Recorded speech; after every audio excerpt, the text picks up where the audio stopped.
Assalamu alaikum wa rahmatullahi wa barakatuhu. This is Sir Naseem Zulfikar. And in today's lecture, I'm going to discuss the most important MCQs of Secondary English Karachi Board from the new book 2026. तो इस साल बेटा जो new book आई है English की Sindh board की, तो उसके जो है वो मैंने कुछ इंपॉर्टेंट MCQs जो है वो यहाँ पर इस लेक्चर में मैं आपको बताने जा रहा हूँ।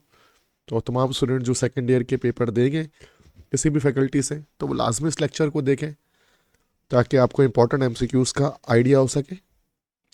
और अगर आपको जो है वो मेरे व्हाट्सएप, अगर आपको मेरे नोट्स रिक्वायर्ड हैं कि या किसी भी सब्जेक्ट के किसी भी क्लास के सेकेंड ईयर के केमिस्ट्री, इंग्लिश या फिज़िक्स, बायोलॉजी, किसी भी सब्जेक्ट के नोट्स आपको रिक्वायर हैं या टारगेट पेपर्स आपको रिक्वायर हैं, तो ये मेरा व्हाट्सएप नंबर है, स्क्रीन पर आपको शो हो रहा है 030021522272। इस नंबर पर आकर मुझे व्हाट्सएप करेंगे तो फिर मैं बहुत ही मिनिमम कॉस्ट पर आपको सेकेंड ईयर की तमाम प्रिपरेशन मटेरियल, नोट्स हो गए या फिर जो है वो टारगेट पेपर्स हो गए, इंशाल्लाह वो मैं प्रोवाइड कर दूंगा। ठीक है, और वो बहुत ही मिनिमम कॉस्ट पर होगा। ठीक है, तो ये व्हाट्सएप नंबर अपना मेरा अपने पास सेव कर लें। अब मैं आता हूँ सेकेंड ईयर इंग्लिश के इंपॉर्टेंट MCQs की तरफ। तो टोटल 70 MCQs हैं जो यहाँ पर हम डिस्कशन करेंगे आज। ठीक है, तो फर्स्ट MCQs है, the devoted friend is written by Oscar Wilde who was a या एन डैश ऑथर। ऑस्कर जो है उसको किसने लिखा है? डिवोटेड फ्रेंड को ऑस्कर वाइल्ड ने लिखा है, जो एक किस तरह के ऑथर थे, इनकी कंट्री पूछे जा रहे हैं। तो ये हमारे पास एक चैप्टर है डिवोटेड फ्रेंड के नाम से जिसको ऑस्कर वाइल्ड ने लिखा है, और ऑस्कर वाइल्ड का ताल्लुक जो है वो आयरलैंड से था, तो वो एक आयरिश ऑथर थे। तो इसका हमारे पास जो है वो फर्स्ट का हमारे पास ए ऑप्शन यहाँ पर करेक्ट होगा, आयरिश। सेकंड है, Miller had dash milch cows. Miller के पास कितनी गायें थी? तो मिलर हैड 6 मिल्च काउस, 6 उसके पास गायें थी, तो 6 हो जाएगा। Miller is the character of devoted friend, ये उसका उसी जो है वहीं से लिया गया है। थर्ड है, which of the following flower does not grow in the little हंस गार्डन। लिटिल हंस के बाग में कौन से जो है वो फूल वो उगते नहीं थे या ग्रो नहीं करते थे? तो डैफोडिल्स, देखो डैफोडिल्स ग्रो करते थे, वाइल्ड बैसिल भी करते थे, प्रीम रोजेस भी करते थे, लेकिन ये जो बुगनवेलिया जो है वो ग्रो नहीं करता था। उसके गार्डन में एक लिटिल हंस चुके एक गार्डनर था, डिवोटेड फ्रेंड के अंदर कैरेक्टर है ये एक। क्वेश्चन 4 है, Miller promise Hans to give him a dash. Miller ने वादा किया हंस से कि वो उसे क्या देगा, तो उसे वादा किया कि वो उसको अपना व्हील बैरो देगा, जो कि उसने एंड तक उसको दिया नहीं था। फिफ्थ है, the death of little Hans is certainly a great loss to everyone who is the speaker of this dialogue. तो इसका इस जो स्पीकर कौन है इस डायलॉग का, ये एंड में है इस चैप्टर के डिवोटेड फ्रेंड में। तो ये ब्लैक स्मिथ जो है उसका डायलॉग है कि जब सारे जो लोग थे, जब लिटिल हंस की मौत हो गई और उसका जनाजा पढ़ने के बाद, उसके फ्यूनरल के बाद तमाम लोग जो है वो इन में बैठे और वो स्पाइस्ड वाइन और केक खा रहे थे। तो उसी में ब्लैक स्मिथ जो था वहाँ का, गांव का ब्लैक स्मिथ, या हम कह सकते हैं गांव का लोहार, तो ब्लैक स्मिथ हम लोग लोहार को कहते हैं। तो लोहार ने जो है वो ये बात कही थी कि लिटिल हंस के जाने से सबको बहुत ज़्यादा नुकसान हुआ है। नंबर 6 है, आई हैव अ ड्रीम से ये लिया गया है अब यहाँ से कि Martin Luther king junior was born in dash. तो मार्टिन लूथर किंग कहाँ पर पैदा हुए थे? तो ये एटलांटा में पैदा हुए थे। Atlanta is a city of USA। तो एटलांटा एक शहर है अमेरिका का जहाँ पर ब्लैक पॉपुलेशन काफ़ी ज़्यादा है। तो ये ब्लैक अमेरिकन की पॉपुलेशन तो वहाँ पैदा हुए, USA में। सेवन्थ है, civil rights act was passed on dash. तो ये भी हमारे पास जो है वो लिया गया है, इसको आई हैव अ ड्रीम से, जो हमारे पास एक स्पीच है जो मार्टिन लूथर किंग ने जो है वो उसको जो है वो डिलीवर किया, ठीक है, वॉशिंगटन DC में। तो ये हमारे पास जो MCQs है, सिविल राइट्स एक्ट मतलब कि शहरी जो है वो हकूक़ का कानून, ठीक है, वो कब जो है वो आया अमेरिका के अंदर? तो वो 1964 में आया था, 1964 में। ठीक है, तो ये सारे ही ऑप्शंस इसके अंदर 1964 तो शायद कहीं पे भी नहीं है। तो all the options are wrong here ना, ए भी नहीं है, बी भी नहीं है, सी भी नहीं है, डी भी नहीं है। तो उसका करेक्ट आंसर हमारे पास है 1964, 1964। उसके बाद 8 थे, I have a dream is a speech by doctor Martin Luther king junior. ठीक है, तो कह रहे हैं कि आई हैव अ ड्रीम जो है वो एक स्पीच है जिसको मार्टिन लूथर किंग जूनियर ने जो है वो किया था। अब वो कब इन्होंने ये स्पीच को अटर किया, तो 28 अगस्त 1963 इसका आंसर होगा। 28 अगस्त 1963 को उन्होंने ये स्पीच वॉशिंगटन डीसी में डिलीवर किया। 9th है Martin Luther King won Nobel prize in dash. तो मार्टिन लूथर किंग जो थे उनको नोबेल प्राइज जो है, नोबेल पीस प्राइज जो है वो किस ईयर में उन्हें मिला। ठीक है, तो ये 1964 को जो नोबेल पीस प्राइज था, तो यहाँ पर भी इसमें भी शायद ऑप्शंस नहीं है 1964 का, तो करेक्ट आंसर इसमें यहाँ पर ये चारों ही नहीं है, तो रॉन्ग ऑप्शंस मैंने मार्क कर दिया है। तो ये 1964 में उनको नोबेल पीस प्राइज या अमन के नोबेल इनाम बराए अमन से नवाजा गया। 10th है Martin Luther king was assassinated in dash. Martin Luther king को किस ईयर में उनको असैसिनेट किया गया, तो ये 1968 है, 1968 है। असैसिनेट मतलब होता है हलाक करना, असैसिनेटेड मतलब कि हलाक किया गया, हलाक किया गया। 11th है इकारस and Daedalus was return by dash. इकारस and Daedalus एक आपको पता है ग्रीक मिथोलॉजी की एक स्टोरी है हमारी बुक में, जिसको जोसेफिन प्रिस्टन पी बडी ने उसको लिखा है, जो एक अमेरिकन ऑथर है। 12 है इकारस and Daedalus story from dash mythology. तो ये ग्रीक मिथोलॉजी से ली गई बेटा एक स्टोरी है, एक यूनानी जो है वो दियोमालाई दास्तान है। तो मिथोलॉजी कहा जाता है, मिथोलॉजी कहा जाता है दियोमालाई दास्तानों को, या असातीरी दास्तान उसको हम कह सकते हैं। तो ये ग्रीक मिथोलॉजी से स्टोरी ली गई है इकारस एंड डेडलस की। 13th है what is the relation between इकारस and Daedalus. तो ये बाप और बेटे का रिश्ता था इकारस और डेडलस का आपस में। तो इकारस जो था वो बेटा था, तो Icarus was the son while Daedalus was the father. तो ये पूरी लेक्चर्स मैंने अपलोड किए हैं, इसके सारे कंप्लीट बुक मैंने अपलोड की हुई है बेटा। तो आपको अगर लेक्चर्स लेना है तो वो भी आप ले सकते हैं, तो थोरली उसमें आपको सारी चीज़ें, सारी स्टोरी पता लग जाएगी। 14th है Daedalus hanged his wings on the temple of dash. मतलब अपने बेटे इकारस की मौत के बाद डेडलस ने जो है वो अपने विंग्स को किस टेम्पल पर चढ़ा दिया, तो अपोलो की जो है वो, और उसने जो है वो टेम्पल पर चढ़ा दिया। अपोलो कौन है? Apollo was a Greek God, ये एक यूनानी जो है वो देवता था, उसके जो है वो टेम्पल पर उसने चढ़ा दिया भीट के तौर पे। 15th king Minos was a king of dash. King Minos जो है वो क्रेट का बादशाह था। Crete is a place in like Greece में एक मकाम है क्रेट, वहाँ का ये बादशाह था। 16th है how much land does a man need is written by dash. इसको लिखा था लियो टॉल्स्टाई ने। और लियो टॉल्स्टाई कौन थे? लियो टॉल्स्टाई वॉज अ रशियन। तो ये हमारे पास एक रशियन ऑथर थे, रूस में पैदा हुए थे, रशियन ऑथर लियो टॉल्स्टाई, जिसने इसको लिखा है। 17 है बास्केट्स। ये जो बास्केट्स लिखा हुआ था, baskets were the tribal people of dash. Baskets जो थे वो रशिया के ट्राइबल पीपल थे, रूस से उनका ताल्लुक था, उन्हीं की स्टोरी है। ठीक है, इसके अंदर 18th है what is the currency of Russia. Russia की करेंसी क्या है? तो रशिया की करेंसी हमारे पास बेटा है roubles. Roubles is the currency of Russia. Dollar तो करेंसी जो हमारे पास है वो यूएसए की है। जब हम बात करते हैं पाउंड, तो pound is the currency of UK, while dirham is the currency of UAE. 19th what is the message of the short story? How much land does a man need? तो इसकी स्टोरी, इसकी message simple ये है कि greed is the curse. Greed is the curse का मतलब होता है लालच बुरी बला है। तो लालच बुरी बला है, इसमें यही हमने सीखा है। अगर आप मेरे लेक्चर्स को वॉच करना चाहें तो उसमें आप देखेंगे कंप्लीट स्टोरी समझ में आ जाएगी। तो ये प्राइड है तो फॉल नहीं होगा, तो प्राइड है तो फॉल में तो गुरूर का असर नीचा होता है, उसका मतलब ये ईडियम है, इसका मतलब होता है गुरूर का असर नीचा, जो उसकी स्टोरी नहीं है। हेस्ट मेक वेस्ट मीन्स जल्दी का काम शैतान का, जल्दी का काम शैतान का, तो ये भी उसकी स्टोरी नहीं है। टिट फॉर टैट मतलब अदले का बदला, या जैसे को तैसा, ये भी उसके जो है वो नहीं है। तो बेटा बी ऑप्शन करेक्ट है, greed is a curse. 20 what is the length of grave of पाहुम।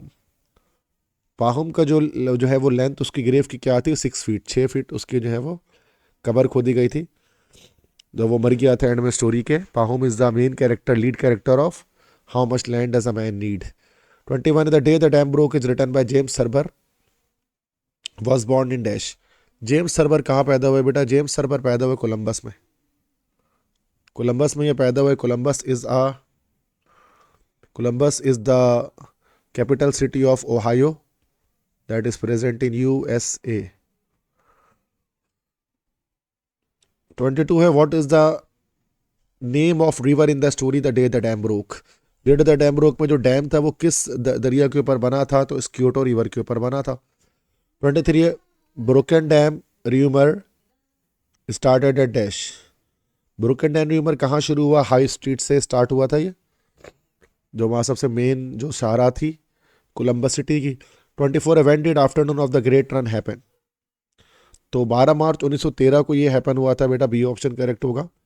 तो 1913 की जो 12 मार्च है इसकी डेट याद रखनी है। तो ये afternoon of the great run जो कि वाकया है नदी डैम ब्रोक में, वही बताया गया है। 25, what is the height of Thurber's grandfather. Thurber के जो ग्रैंडफादर थे उनकी क्या हाइट थी? अब जो ये भी हमारे पास जो है वो, चूंकि James Thurber was the writer of the dam broke, ठीक है, तो वो यहाँ पर तो ये था कि बुक में लिखा हुआ है कि टॉलर देन 6 फीट, ठीक है, तो 6 फीट से ज़्यादा बड़े थे। तो हाइट ऑफ थर्बर्स ग्रैंडफादर में तो ये लिखा हुआ था ना कि वॉज टॉलर देन 6 फीट, और जो है वो 170 पाउंड जो है वो उनका वज़न था। तो 6 फीट से ज़्यादा तो यहाँ पर सारे ही हैं। तो इसका आंसर हमारे पास, अच्छा यहाँ पर हम क्या कर देंगे, अच्छा यहाँ पर सही है, सारे ठीक है। अगर मान लेते हैं कि इसको अगर हम यहाँ चेंजिंग कर लेते हैं एमसीक्यूज़ को थोड़ी सी, ताकि हमारा करेक्ट हो जाए ये एमसीक्यूज़। तो यहाँ इसको 6 की जगह 5 कर लेते हैं, यहाँ पर 6 की जगह 5 कर लेते हैं। तो हमारे पास क्या हो जाएगा, टॉलर देन 6 फीट मतलब 6 फीट 2 इंच हो गया, कि 6 फीट से ज़्यादा लंबे थे, तो 6 फीट 2 इंच के हो गए। तो ये 6 फीट 2 इंच है। चूँकि हमारे पास जो बुक है उसमें यहाँ पर लिखा हुआ है इनके हवाले से कि जेम्स सर पर जो ज़्यादा थे उनकी जो हाइट थी वो क्या था भाई, taller than 6 feet, taller than 6 feet, और वेट कितना था हमारे पास, 170 पाउंड्स। तो 170 पाउंड्स उनका जो है वजन था, दैट्स द वेट। तो ये आपको याद रखना है। 26 है, the poem if is compose by Rudyard Kipling who was born in dash.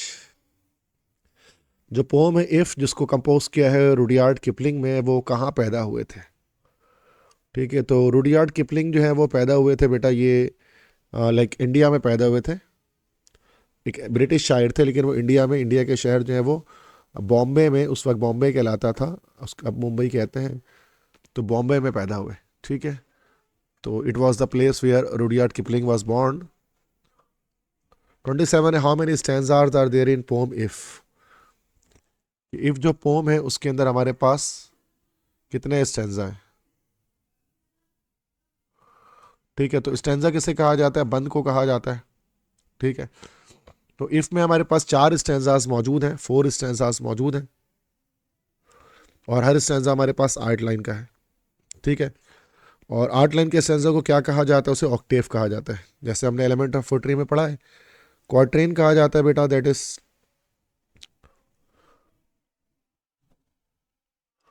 Quatrain कहा जाता है 4 लाइन के स्टैंजा को,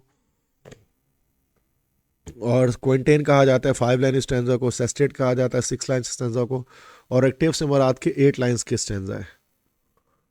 ठीक है, तो जो इफ जो पोम है उसमें जो 4 स्टैंजा मौजूद है, दीज आर 4 ऑक्टेव्स, वो 4 ऑक्टेव्स हमारे पास है असल में। 29 Rudyard Kipling was won Nobel prize in literature in dash. अब जो रुडयार्ड किपलिंग है उन्होंने नोबेल प्राइज़ जो है वो लिटरेचर का, लिटरेचर से मुराद होता है अदब, तो अदब का नोबेल प्राइज़ उन्हें कब मिला? 1907 में मिला। अदब का नोबेल प्राइज़ उनको मिला 1907 में, 1907 में। 30 Rudyard Kipling road the poem if for his dash.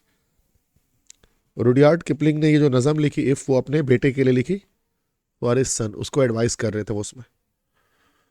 ठीक है बेटा, उसके बाद नेक्स्ट हमारे पास है 31 है, Allama Iqbal was born in dash. Allama Iqbal कहाँ पैदा हुए? तो वो तो सियालकोट में पैदा हुए, डी ऑप्शन। तो Sialkot is actually the city of Punjab.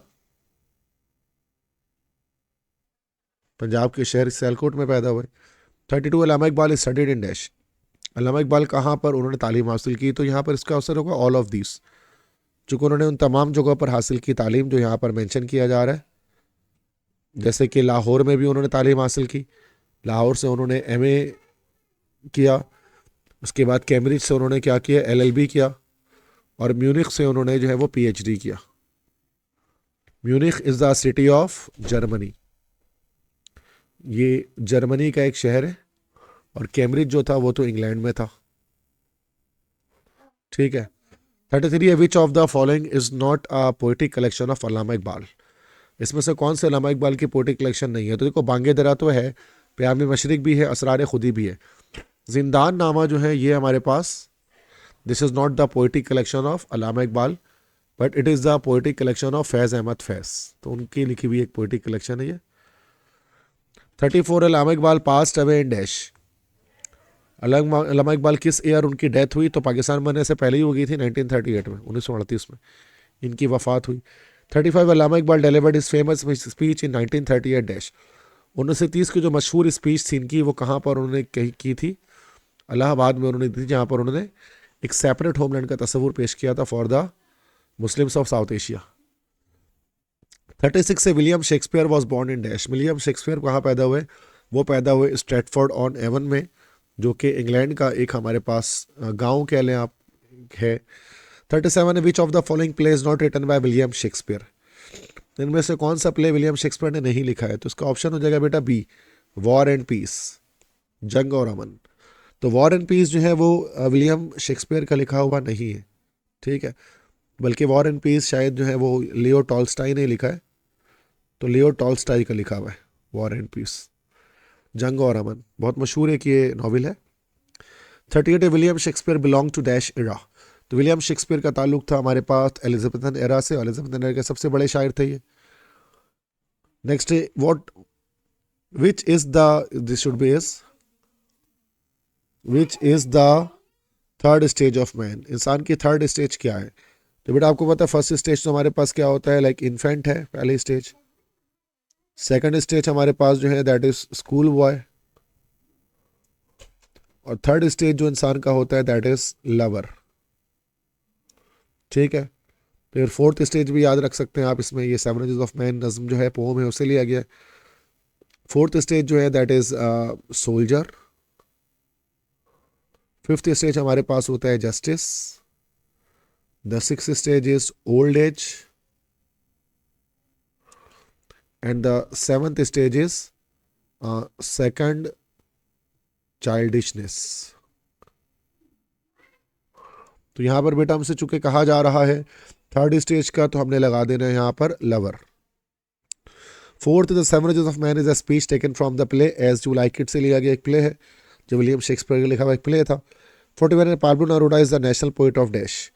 Pablo Neruda जो है वो चिली के नेशनल पोइट है, चिली के कौमी शायर हैं पाब्लो नेरुदा जो, और चिली कहाँ है, Chile is actually a country in South America, South America का एक कंट्री है चिली। तो इन्होंने एक नज़म लिखी है जो स्टार्ट डाइंग स्लोली, इसलिए उनके एमसीक्यूज आ सकते हैं। 42 है Pablo Neruda was awarded Nobel prize in dash. तो पाब्लो नेरुदा को नोबेल प्राइज किस चीज़ पर मिला, तो जो उन्होंने ये नज़म लिखी है जो स्टार्ट डाइंग स्लोली। अब ये एक बहुत मशहूर पोइट थे, ये चिली के नेशनल पोइट, जैसे पाकिस्तान के कौमी पोइट हमारे पास हैं अल्लामा इकबाल, वैसे ही पाब्लो नेरुदा जो है वो चिली के कौमी शायर हैं। उनको लिटरेचर का नोबेल प्राइज़ जो है वो मिला था, ठीक है, तो वो 1971 में उन्हें मिला था। ठीक है, तो लिटरेचर का अदब का नोबेल इनाम मिला था, बी ऑप्शन, और ये ईयर था 1971 जब उनको ये मिला, अलॉट हुआ। 43 Pablo Neruda died in dash. Pablo Neruda की मौत कब हुई, तो इनकी ईयर ऑफ डेथ हमारे पास है 1973, 1973 में इनकी डेथ हो गई। 44 है what is the name of poem written by Pablo Neruda. तो यू स्टार्ट डाइंग स्लोली लिखा है पाब्लो नेरुदा ने। एज ऑफ इन्फेंसी नहीं होगा, चूंकि एज ऑफ इन्फेंसी तो हमारे पास जो है वो अल्लामा इकबाल की लिखी हुई नज़म है। इफ़ भी नहीं होगा, चूंकि इफ़ तो जैसे कि हमने बता दिया कि ये जो है वो रुडियार्ड किपलिंग की लिखी हुई पोम है। स्टॉप ऑल क्लॉक्स जो है वो W.H. ऑर्डन की लिखी हुई पोम है। 45 है when a person starts dying, एक इंसान कब मरना शुरू होता है, if he does not travel, if he does not treat, if he does not appreciate himself, ये सब जब होता है तो इंसान मरना शुरू हो जाता है. That's a like from you start dying slowly. 46 है Lord Alfred Tennyson was a poet laureate of this era, किस एरा के जो है वो पोएट लॉरिएट थे. पोएट लॉरिएट से मुराद होता है हमारे पास के ये एक टाइटल है तो जो सबसे बड़े शायर को दिया जाता था किसी भी एरा के, तो विक्टोरियन एरा के पोएट लॉरिएट थे ये. तो विक्टोरियन एरा के सबसे बड़े शायर थे एल्फ्रेड लॉर्ड टेनिसन, जिन्होंने यूलिसिस जो पोम है, यूलिसिस हमारे बुक में ये उन्होंने लिखा है. और विक्टोरियन एरा के शायर आपको पता है ये वॉर्स के बारे में, जंगों के बारे में ज़्यादातर लिखा करते थे. 47 है Ulysses was the king of dash, Ulysses कहाँ का बादशाह था. तो यूलिसिस पोम है, यूलिसिस आपको पता है ग्रीक हीरो था. तो यूलिसिस जो है वो इथाका का बादशाह था. Ithaca is actually a place और अ सिटी इन ग्रीस. तो यूनान का जो है वो एक शहर था, इथाका वहाँ का बादशाह था.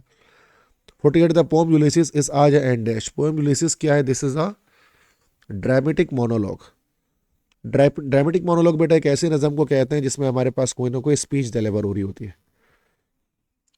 ठीक है. उसके बाद 49 है the pome Ulysses is describing the after math of dash, वो किसकी आफ्टर मैथ को बताता है, दैट इज ट्रोजन वॉर.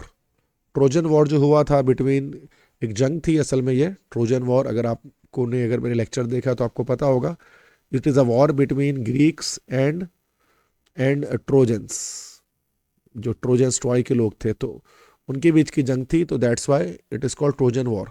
ये उसी के बाद की कहानी है इस पोम के अंदर.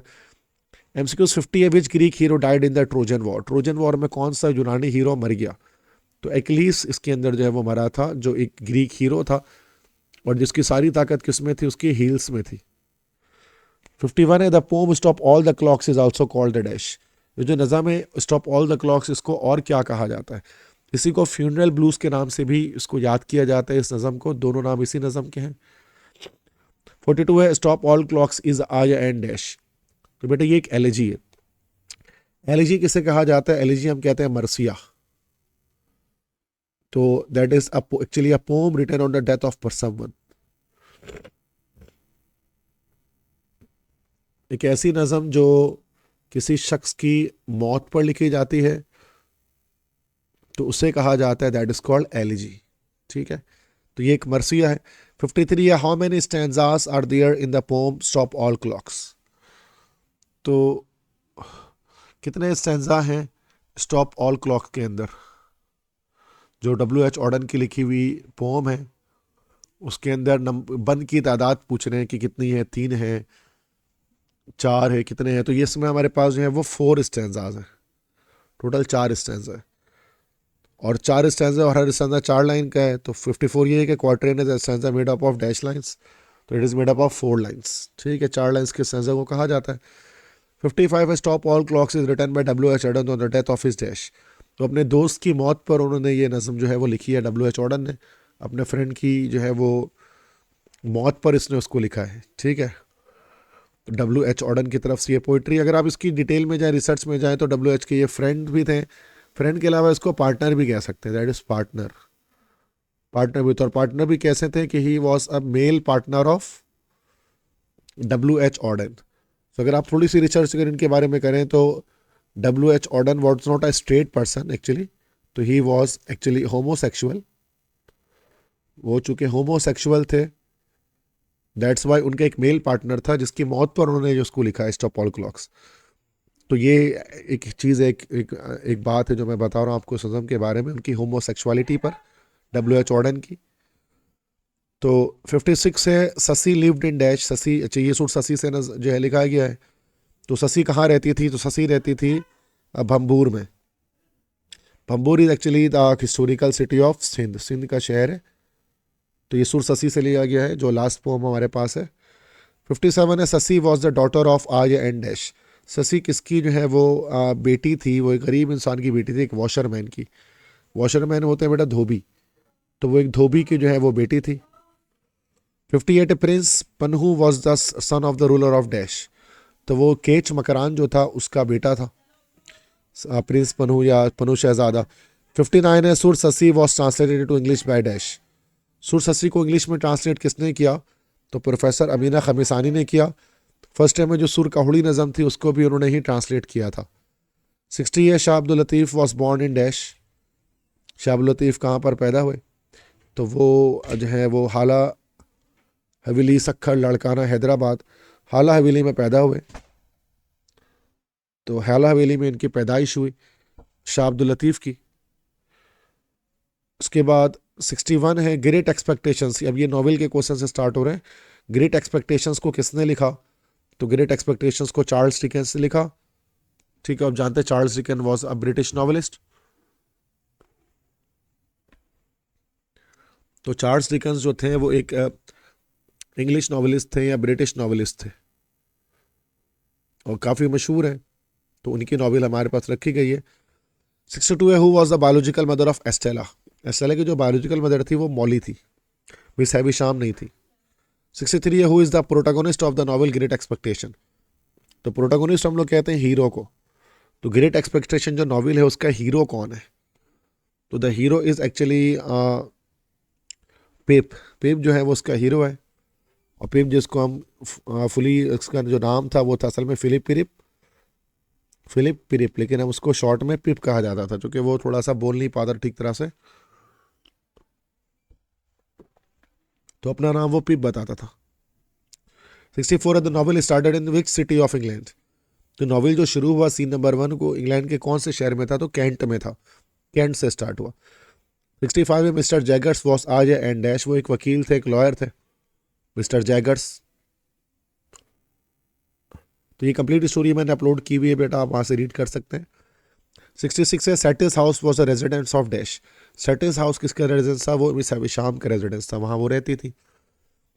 67 who was the secret benefactor of पेप।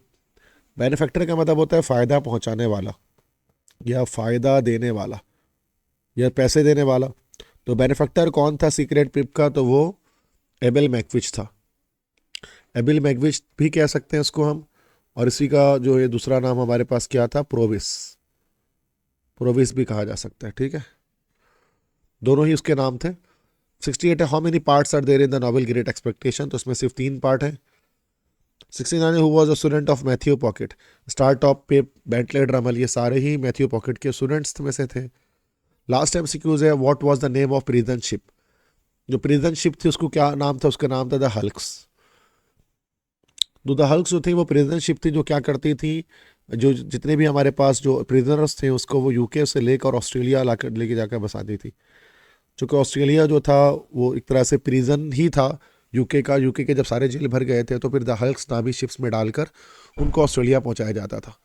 ठीक है बेटा, तो ये सारे हमारे पास एमसीक्यूज़ हो गए हैं। मोस्ट इंपॉर्टेंट एमसीक्यूज़ है, लाजमी इसको याद रखिएगा। अगर आपको जो है वो कंप्लीट नोट्स चाहिए इंग्लिश के तो ये मेरा व्हाट्सएप नंबर है, इस पर आप मुझे व्हाट्सएप कर सकते हैं। तो मैं इंग्लिश के या किसी भी सब्जेक्ट के आपको नोट्स चाहिए, टारगेट पेपर्स चाहिए या किसी भी इसी का मटेरियल आपको चाहिए, पास पेपर्स वगैरह यूनिवर्सिटीज़ के प्रैक्टिस एमसीक्यूज़ वगैरह चाहिए, ठीक है, टेस्ट पेपर्स चाहिए, तो मैं आपको बहुत ही मिनिमम कॉस्ट पर मैं प्रोवाइड करूँगा जो आपके लिए सब तमाम बच्चों के लिए अफोर्डेबल होगा। ठीक है, तो थैंक यू सो मच तमाम स्टूडेंट्स को इस लेक्चर को सुनने के लिए। बेस्ट ऑफ लक तमाम स्टूडेंट्स के लिए जो बोर्ड एग्ज़ाम में शरीक होंगे। तो जल्द हाजिर होगा नए लेक्चर के साथ, तब तक के लिए इजाज़त दीजिए। अल्लाह हाफिज़।